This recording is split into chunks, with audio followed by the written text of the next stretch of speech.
You don't get hurt in a riot because you were in the wrong place at the wrong time. You get hurt because the second your brain smells chaos, it drags you toward the same comforting little hiding spots everybody else thinks of. And those spots are built to trap you, not maliciously, just mechanically. Bad layout plus human instinct equals a very efficient meat grinder. It's evening. You hear it before you see it. That low, growing roar that doesn't belong to traffic. Sirens stitched under chanting. Then the sharp pop, pop, pop that could be fireworks, could be something worse. And either way, your body reacts as if it's a predator in the tall grass. Your hand drifts toward the window because uncertainty is itchy. You want to scratch it by looking. And right there, right at the edge of curiosity, is where most people quietly sign the contract that says, "I'll react late." Here's what nobody tells you, because it's not cinematic enough for the nightly news. Riots don't behave like movie chaos with clear villains and clean story beats.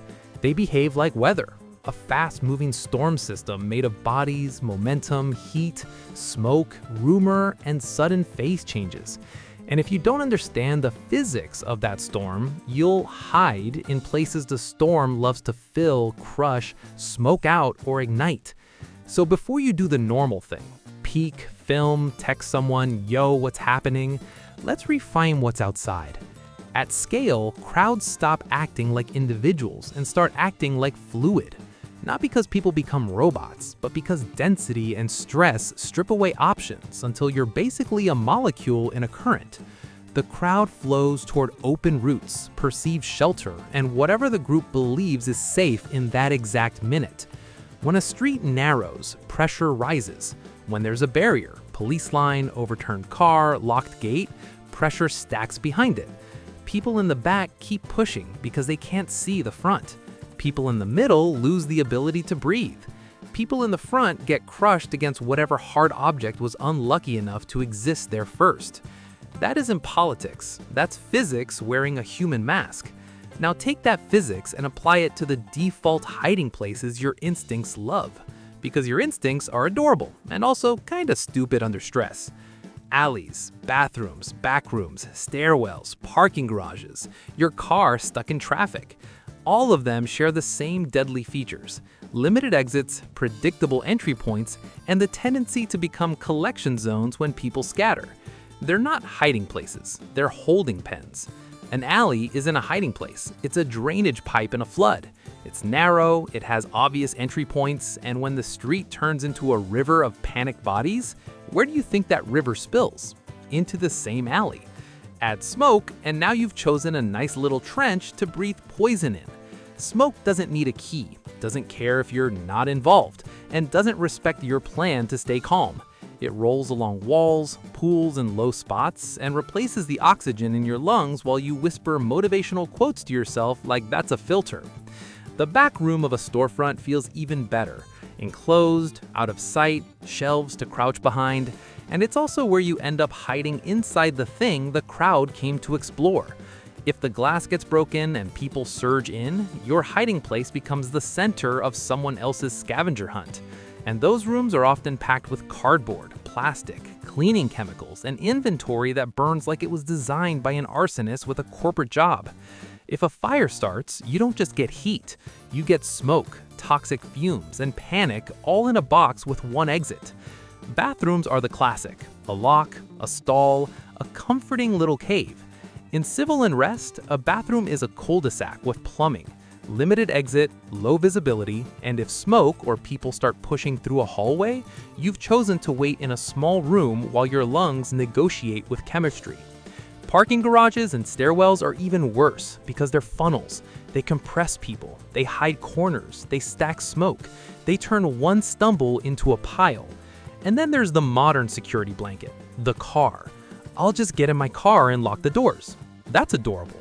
A car stuck in traffic is a glass capsule you can't maneuver, in a lane you don't control, surrounded by people who can walk while you sit.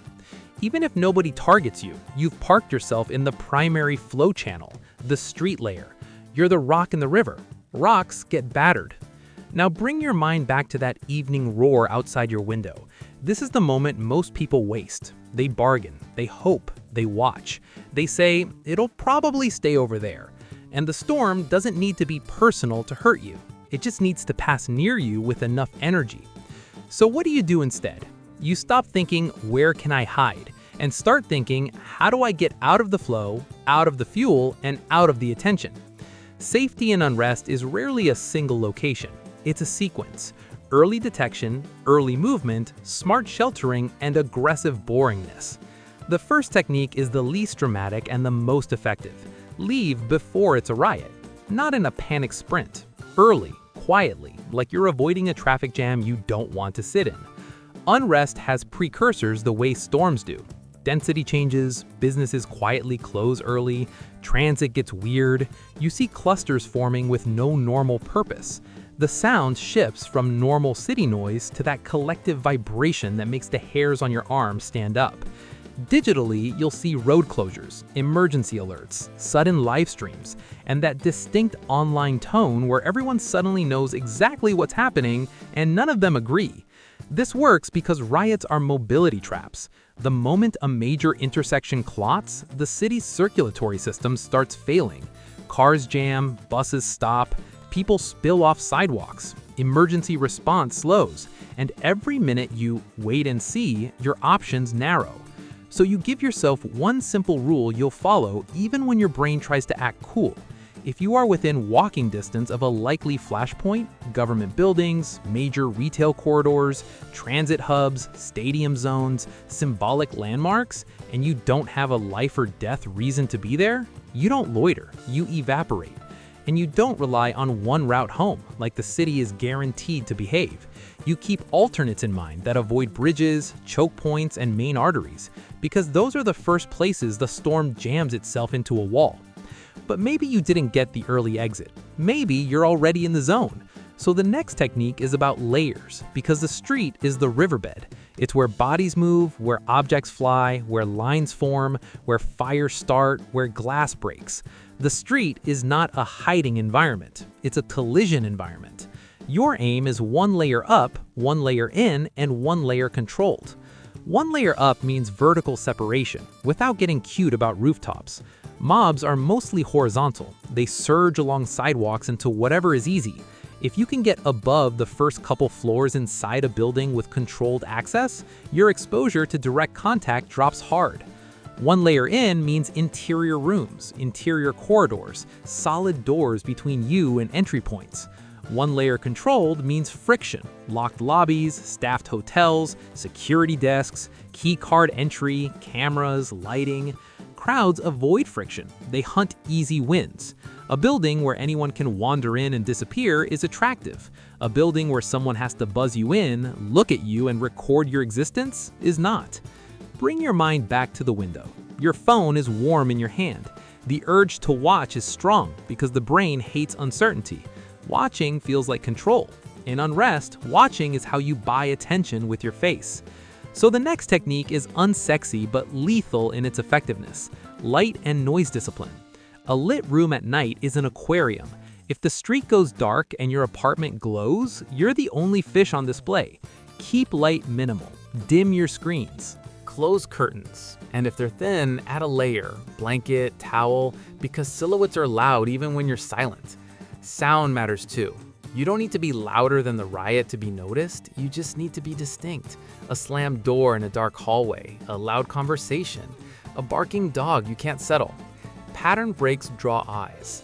This works because crowds scan for anomalies. Light where there should be dark, motion where there should be stillness, resistance where there should be emptiness. Don't be a pattern break. Now we get to the part that decides whether you're just at home or actually prepared. The hard room. Not a fantasy bunker, not a panic room with a vault door and an Instagram tour. An interior fallback space that buys time when the outside becomes stupid. The hard room is not your forever plan. It's a time-buying station, because time is what chaos steals first. Pick a room with no windows if possible. Interior closet, interior office, a bedroom that doesn't face a street. The hard room works when you tie every tool in it to a specific killer. Real first aid, not a single band-aid from 2014. Because broken glass turns minor falls into deep cuts and ER access can be delayed. Water because stress dehydrates you, and because water flushes irritants off skin and eyes. Light because power failures aren't rare in unrest. Sometimes accidental, sometimes intentional. Sometimes the grid just decides it's had enough. Communication because the worst psychological spiral is being blind. Keep your phone charged, keep a power bank charged, and if you can, keep a small battery radio for local updates when cellular networks jam. And fire extinguishers, plural if you can, because in dense unrest, fire is not a side plot. A trash can fire becomes a car fire, becomes an awning fire, becomes a building fire. And most fire deaths are from smoke, not flames. Your lungs are delicate. Carbon monoxide binds to hemoglobin far better than oxygen does, which means you can suffocate while still breathing. Carbon monoxide is the polite assassin. No smell, no drama, just fatigue, confusion, and then you don't wake up. Smoke alarms and carbon monoxide detectors aren't nice to have. They're sensors for threats your body is bad at detecting. Bring your mind back to that hallway outside your door. This is where people make a quiet, deadly mistake. They open their door to gather information. They treat the hallway like a safe neutral zone. They assume that danger is outside, so anything inside the building is automatically fine. That's how you'll end up standing in a narrow corridor, another funnel, while strangers move through your space with the confidence of people who have decided the rules are optional. Your hallway becomes part of the street layer when unrest spills. Treat it that way. You listen first. You verify before you move. You don't open the door to strangers during a disorder event. Not for just a second, not because they look scared, not because they say the right words. You can speak through the door. You can offer to help. You can slide a bottle of water out if you choose. But you don't unseal the boundary and invite uncertainty into your living space. Thresholds are where bad decisions breed. Once someone gets a foot in, the conversation changes. Once you step out, you're negotiating in a space you don't control. And in chaos, control is oxygen. This section is based on practical field survival experience rather than formal academic sources. Now let's kill a myth that refuses to die. Just go to the bathroom and put wet towels under the door. Wet towels can reduce some smoke infiltration in a pinch. They don't stop carbon monoxide, and they don't magically make a toxic environment breathable. If you're sealing gaps, you're doing it for short-term delay while you monitor conditions and keep an exit option open. You're not turning your apartment into a submarine. That brings us to another technique most people get wrong. They choose the deepest hiding spot instead of the most escapable one. Basements feel safe because they're underground and invisible. In unrest, basements can become traps because stairwells become chimneys. If fire starts above you, heat and smoke can turn your only way out into a lethal tunnel. Add a power outage and disorientation, and now you're navigating blind, coughing, and arguing with your own panic. So instead of deep, choose escapable. 2 exits if possible. Not a secret tunnel, just a second route, a rear stairwell, an internal connection to another wing. Anything that isn't the main artery everyone else will stampede through. This works because riots aren't stationary. The hazard migrates. Police lines shift. Fires spread. A perfect hiding spot becomes a coffin when the hotspot moves next door. Now let's step outside, because sometimes you're not home when the storm hits. Maybe you're walking back from work. Maybe your train stops and everyone starts doing that confused shuffling that means the system just died and nobody's been told yet. The moment people stop trusting the infrastructure and start improvising all at once is the moment people stop trusting the infrastructure and start improvising all at once. If you realize you're near a forming crowd, you don't drift closer to see, you create distance early, and you do it without broadcasting panic. This is where the diagonal escape matters. Don't shove directly against the flow like you're trying to reverse a river. Move laterally across the current towards side streets, interior lobbies, and controlled spaces. It's the same logic as escaping a rip current. You swim sideways until the pull weakens, then you move away. Pair that with the gray posture. Not submissive, not defiant, neutral. Hands visible, eyes forward, no filming, no shouting, no running unless you absolutely must, because running creates a narrative. They're fleeing, chase them, or they know something, or they did something. Move like you belong to boredom. If confronted, de-escalate. Pride is not body armor. Now we weigh smoke and chemical irritants, because even if nobody wants to hurt you, the wind might do the job for you. Tear gas and pepper spray don't care that you are just trying to get home. The physiology is rude. Eyes slam shut, throat burns, airway tightens. Your brain screams suffocation even when oxygen technically exists. Panic makes you breathe faster, which pulls more irritant in, which makes you panic harder. The solution is not toughness, it's reduced exposure time. Get upwind and uphill if possible. Don't rub your eyes, grinding particles in makes it worse. Flush with clean water when you can. Bag contaminated outer clothing if you get home. A properly fitted respirator and sealed eye protection is best, but most people won't have it, so be realistic and plan minimal protection and fast relocation. This works because your body's response is involuntary. You don't power through biology, you reduce exposure time and restore breathing control. Now we hit the most underrated survival skill in all of this. You pre-decide your triggers, because in the moment, your brain will bargain like it's trying to negotiate with a tornado. It will tell you, it's probably fine, I don't want to overreact, let's just see. That's how you get caught by the sudden phase change, when a loud protest becomes a shove, becomes a break, becomes a stampede, becomes a fire, becomes a lockdown perimeter you can't cross. So decide while you're calm. If sustained glass breaking is within a block, you stop watching and start executing. Relocate inward or leave early. If you see fires, you don't go downwind to look, you go upwind and away. If you see a sudden surge, people running without looking behind them, you don't run straight with the herd into the unknown, you move laterally out of the flow first. If strangers start crowding your building entrance just trying to get in, you don't argue in the doorway like it's a debate club. You retreat inward and secure your lair. These are guardrails for your dumbest future self. This works because adrenaline and decision fatigue crush fine reasoning. Pre-decisions keep you from inventing a plan while your hands shake. Now, the part people ignore because it sounds like vanity until it becomes survival: appearance. In civil disorder, the safest outfit is the one that doesn't communicate a story. People get hurt because they look like a side they don't belong to, or because they look wealthy, or because they look like they're documenting, or because they look like they're resisting. You don't want to be a symbol. Symbols get tested. So you go neutral. No political slogans, no faction colors that match whatever group is running hot. No tactical cosplay that makes you look like you're looking for a fight. No luxury accessories that suggest you're carrying something worth taking. Comfort matters too. Breathable layers, long pants for abrasions, closed-toe shoes you can walk miles in. If you carry a bag, make it boring.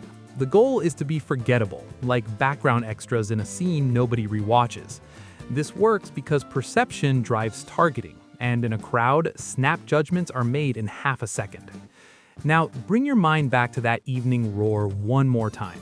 Suppose you did everything right. Blinds closed, hard room staged, lights low, shoes on, exits in mind. Then someone starts pounding on doors in the hallway. Hard, frantic. It could be a neighbor, it could be someone trying every unit. Your heart jumps and your empathy starts wrestling your caution like two dogs in the same cage. Here's the ethical and practical middle ground. You don't open the door, but you don't pretend you're dead either. You speak through the door in a calm voice. You ask who it is and what they need. If it's a known neighbor, you coordinate without unsealing your boundary. Share info, encourage them away from windows. Confirm whether there's smoke, whether the stairwell is clear. If it's unknown and they claim injury, you offer to call emergency services or building security. If you choose to provide water, you slide it out without opening fully. If they become aggressive, the conversation ends. You don't escalate, you don't argue, you retreat inward. This section is based on practical field survival experience rather than formal academic sources. Now, let's talk about the car again, but like adults this time. Vehicles are transportation, not protection. If roads are clear and you leave early, a car is useful. If roads are jammed and you're surrounded by people, a car can become a glass coffin. If you're driving and you see density ahead, people in the street, roadblocks, crowds, your best move is not to inch forward like you're negotiating with reality. You turn around early while you still can. You avoid getting boxed in between other vehicles. You keep space in front of you so you can maneuver. Bumper to bumper is how you lose options. If you're stuck, windows up, doors locked, no gestures, no yelling, no eye contact that turns into a challenge. You become a gray rock behind glass.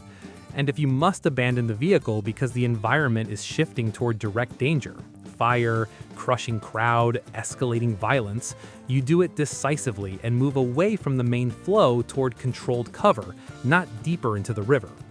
Now, there's another threat that sneaks in because it feels harmless: information poisoning. During unrest, your phone becomes a slot machine that pays out anxiety, endless clips out of context, rumors dressed as certainty, hero narratives that make people do stupid things for the story. You need information, but you need clean information. Pick a small number of reliable sources, official alerts, local news, direct confirmations from trusted people, and stop scrolling once you've made the next decision. Your job isn't to become an analyst. Your job is to stay out of the flow. Rumor moves crowds. They're coming this way. They're burning that block. They're arresting everyone. Half of it will be wrong, and the half that's right will still be incomplete. Information should help you choose: shelter, relocate internally, evacuate, or stay put. That's it. Everything else is just panic with better Wi-Fi. Now, we need a hard truth that calms people down when they finally accept it. The goal is not to win a riot. The goal is to avoid being processed by it. That means you care about boring skills, breathing control, calm speech, de-escalation, navigation, basic first aid, fire awareness, more than you care about looking capable. Breathing control sounds like wellness nonsense until your airway is irritated and your body starts panic breathing like a broken machine. Force a longer exhale than inhale. It nudges your nervous system away from full fight or flight. It doesn't make you invincible, it makes you less stupid. And less stupid is a superpower in emergencies. First aid matters for the same reason. The injuries are rarely cinematic. They're falls, cuts, blunt trauma, respiratory distress, shock, death. Warmth, calm, hydration, if they're conscious and not vomiting. Medical help when possible.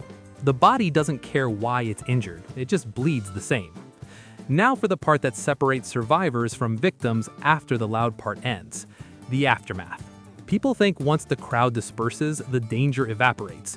No, the storm leaves debris: broken glass, nails, unstable structures, downed wires, smoldering materials, pockets of opportunistic crime detached from the main event. And your brain, drunk on relief, wants to get curious. Relief makes you careless, so you treat the post-event environment like it's still active until you have evidence it's not. If you must go out, do it in daylight if possible. Avoid hotspots and choke points. Move with calm purpose. Tell someone where you're going. Watch your footing. Don't become the person taking selfies in front of burned cars, because the universe punishes that behavior with a dedication that's almost spiritual. Now, stitch everything together, because this is the operating system underneath all the tips. Most people hide in places that are psychologically comforting, but physically stupid. They choose small, enclosed, single-exit spaces because those spaces feel womb-like. They want to crawl into something and disappear. But riots don't kill you with existential dread. They kill you with compression, smoke, fire, and bad timing. You don't want a womb, you want options. Options are exits. Options are layers. Options are time. Options are being uninteresting.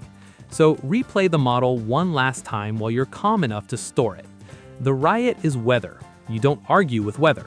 You don't stand your ground against a tornado to prove you're brave. You track it, avoid its path, shelter intelligently if you can't avoid it, and you don't put yourself into low ground where everything pools. If you can leave early, you leave. If you can't, you get off the street layer. Up, in, controlled.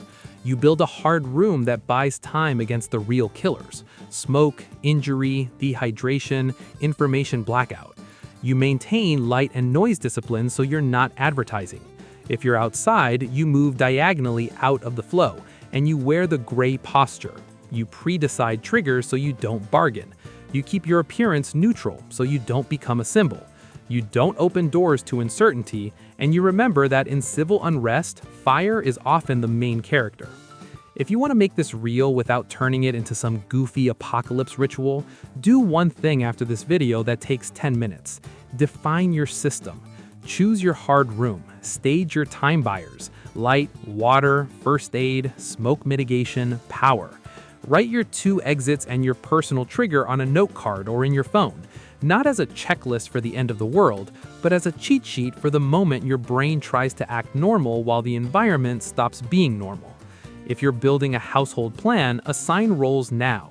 Who grabs the keys? Who grabs the pet carrier? Where you meet if separated. So you're not negotiating like philosophers during a fire. Because the most dangerous sentence you can say during unrest is, "Let's just see what happens." And the safest sentence you can say is, "We already decided."